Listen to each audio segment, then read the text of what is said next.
situational stuff. Really did some stuff in the stadium to be able to get used to just substitutions. Not that the stadium makes that big of a difference, but we did a lot of substitution type stuff today. Good work, a lot of good work, a lot of energy. Pads or shells? Or pads today. Were you able to get the extra defensive line work in that you had been considering? Yeah, we did in pods. You know, we did in small groups, things like that. So. How'd that work out for? Fine, yeah, fine. We're getting some good work. You know, one-on-one work, two-on-two, two-on-one, things like that. We're getting some work in small pods because we don't have a lot of bodies on the back yet for whole groups, but the pods are working well. The players were saying the field was fairly quick and also kind of soft. How was it playing with pads, getting tackled on it? It was fine. It was fine. Guys, you know, went down the field. It was fine. It is a little bit soft. You know, we'll have to play it by ear to see how much rubber we're actually going to put in it. But the footing was great. You know, the more rubber you put in, the more risk you're running of slipping on there. So, but it felt good. Tomorrow will really be the indication of, and next week, to see how our legs feel when we're practicing on it. Because we're practicing on it more consistently. Yeah. What's the downside of it being soft? Just because you have to put a little more into it to get more out of it? If it's too soft, then it takes something out of your legs. It's like running in the sand. Right. The softer the surface, the more it wears on your legs. So there's a fine balance there between hardness of, you know, hurting yourself landing on it, and too soft, it's going to deaden your legs. But at the same time, it seems it's soft while still being quick. Those seem to kind of be two competing. Yeah, you know, I don't know. You know, quick when we're on it for, you know, a half hour. Yeah. It's brand new. You know, it feels great. You know, things like that. But we have to be on it more. It does feel fast and it feels good. It's just, you know, we have to make sure that it's not too soft. And there's tests you do with it as well. Personnel-wise, sorry about that. Personnel-wise, how close were you today to be able to getting towards your normal rotations on offense and defense? Offense is fine. Defensively, we're still a couple days away. How do you approach the next few days before you transition into game planning mode? They're going to rest and recover. We're going to lift weights. We're going to have meetings, but we won't practice again until Tuesday. And so they'll have Sunday and Monday where it'll be weightlifting and meetings. And then Tuesday we'll be back at it again. So they're going to have 2 days here to recover. Anyone stick out today in practice at all? Any, you know, now being in full pads, doing red zone, any great catches or? Darius Powell made a great catch in the back of the end zone. He's really stepping up.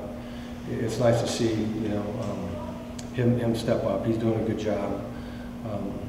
You know, and really, I mean, and Maximo made a couple of good plays today. But you know, that's really about it for the young guy that stood out today. Has Max been running with the ones a little bit more now since Hagen's got the hand thing? No, Hagen's been practicing with a cast on his hand, so he's been fine. So Max is taking the twos. So no extra reps off for guys like Rogers or Hagen because they're Rogers hasn't taken a lot of pounding. He's doing 7-on-7 and running and things like that, and he'll be ready to go on Tuesday. But we've just kind of held off on that, and it's been good for Harrison and Maximo to get those extra reps. You had expressed a need for Poe to drop a few pounds. How much of that can he accomplish before the season starts? He was 208 today, and he was around 218, so he's done a good job of it. You know, he's running every day. He's eating right with a nutritionist, and you know, so it's not that tough for him. Has it improved his quickness? Yeah, he looks like he's moving much better. How are the middle linebackers doing, Mullins and Forbes and some of the other guys? They're doing fine. They need some rest. You know, they've taken quite a few reps, and so now it's time for them to rest and recover. And like I said, today was purposefully we were banging, you know, because we're gonna have 2 days off. So we did a lot of, like I said, pod drills where it's one-on-one banging, one-on-one tackling. You know, real physical day today. So now guys can heal up a little bit. How's the nose tackle position looking right now?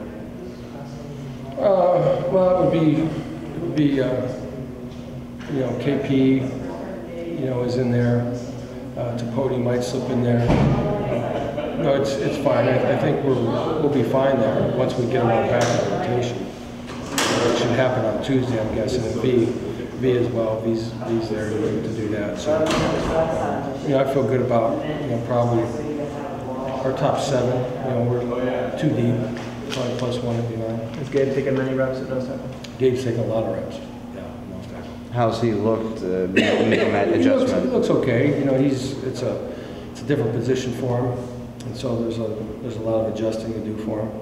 You know, so he's got to get better each day. With Poe offering more size than Harper or Triggs, what sort of dimension could he bring to the offense potentially? He's very similar to Keenan in that way. You know, he's a physical guy. He's a big physical guy with great hands, and he's got a little wiggle to him. You know, he can run some routes, but he's very strong. He's a big physical guy. You know, and so he's a lot like Keenan as far as stature is concerned. And so seeing him move better each day as he's dropping weight, you know, is really benefiting him to be able to get down the field and make some plays.